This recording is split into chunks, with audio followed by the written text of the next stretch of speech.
안녕하세요. 이번 시간에는 여행에서 나를 찾다를 주제로 한번 살펴보겠습니다.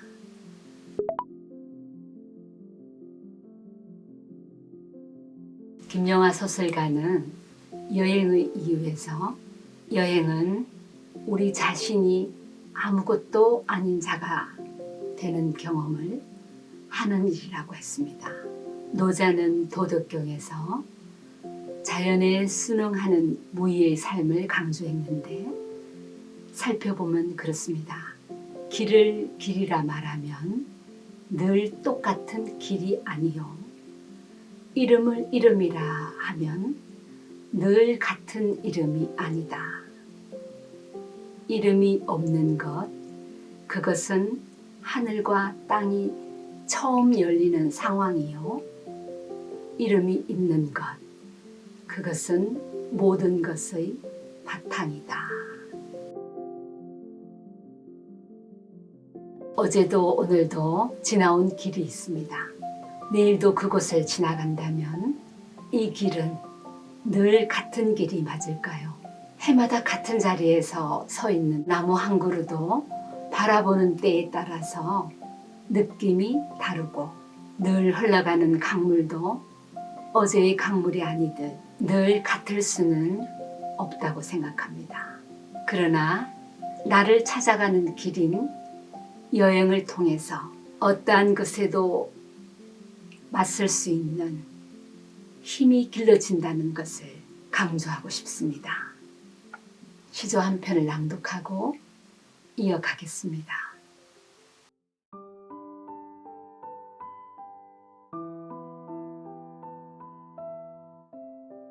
채석강 백서. 우리가 키로 서서 바라만 보려 할 때 바다는 모로 누워 말씀에 가 닿으려 겹겹이 무늬를 밀어 들어올린 채석강. 해저무는 외변산 첩첩 쌓인 물결 언덕. 풍경이 풍경 속으로 스며드는 그 자리. 흐르던 시간이 멈춰 돌아보고 돌아보는. 바람은 위에까지 와 필사를 도왔으리라. 바다가 늘은 만큼 다 받아 적었으리라. 층층이 깊이를 더해 증거물로 놓인 책.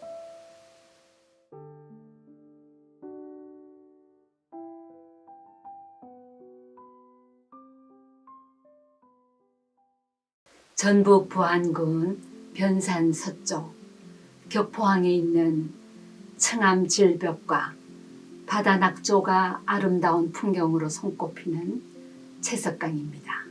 이태백이 술을 마시며 놀았다는 중국 채석강과 흡사하다고 하여 이름이 붙여졌다고도 하는데요.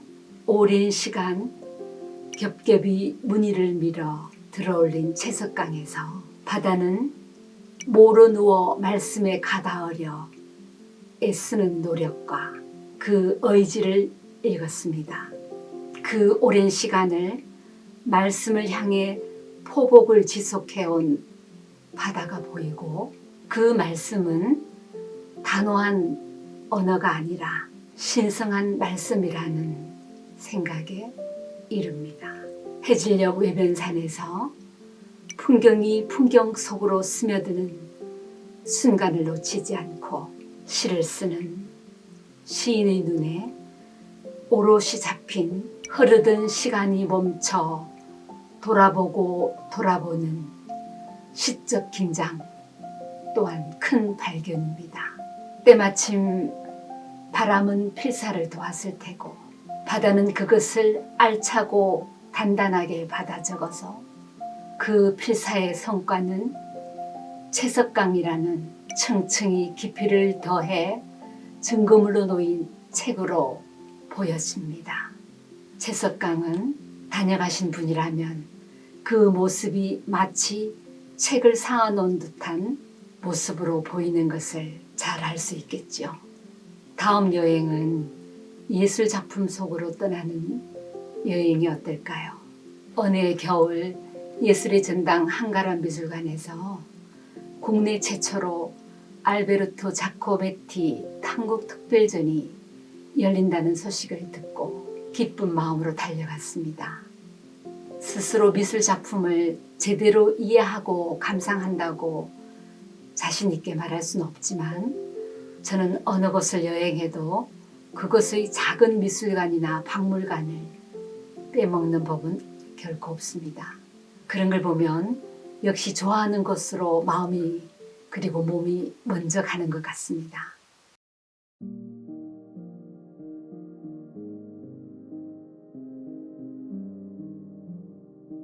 그러나 나는 걷는다.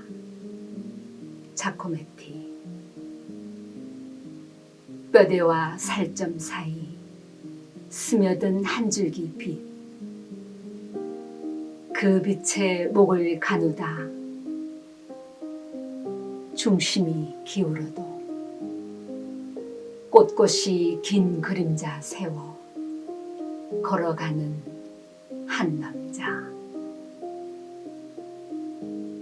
마중 나간 앞발과 살짝 든 뒷발 사이 거칠고 바스러질 한 생을 마름질해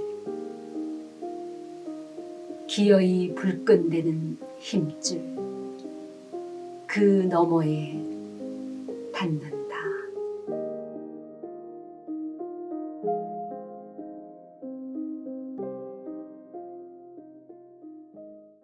지금까지도 그날의 빈틈없이 엄숙했던 분위기가 먼저 떠오릅니다.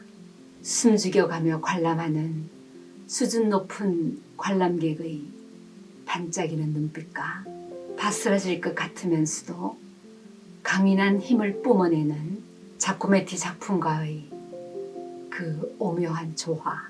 한 줄기 조명 아래 모여든 수많은 눈동자가 서로에게 겹쳐지는 특별한 감상 분위기를 쉽게 잊을 수가 없습니다.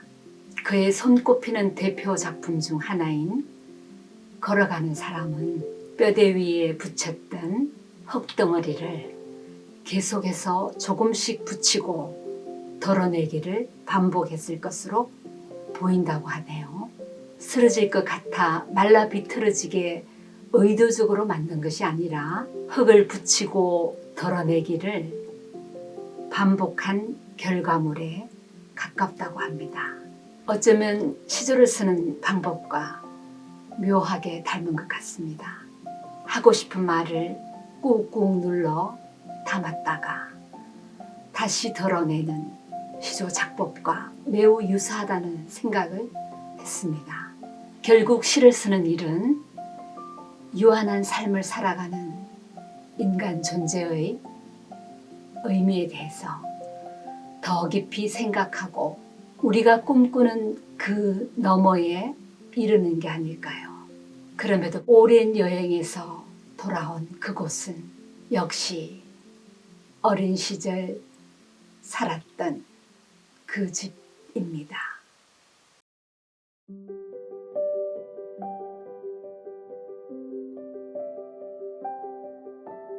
그 집. 내가 살던 그 집. 깊이 닿는 그곳.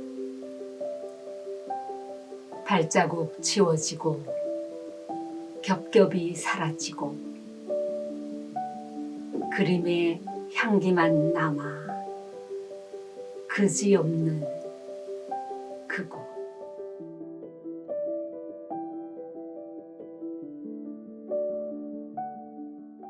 제 고향은 경상북도 영천입니다. 그 집은 자연과 인접하여 제가 살았던 곳인데 부모, 형제, 이웃 어른들, 일가 친척, 그리고 친구들과의 추억이 서려 있는 곳이죠. 특히 단수 시조로서 모든 하고픈 말을 절제하고 단아한 시조의 정수를 보여주려고 이 쓴 작품입니다. 고향집에 얽힌 이야기를 제대로 풀어내면 한두 권의 책으로도 어림없겠지만 시조의 미학인 절제와 함축으로 울림을 전하고 있습니다.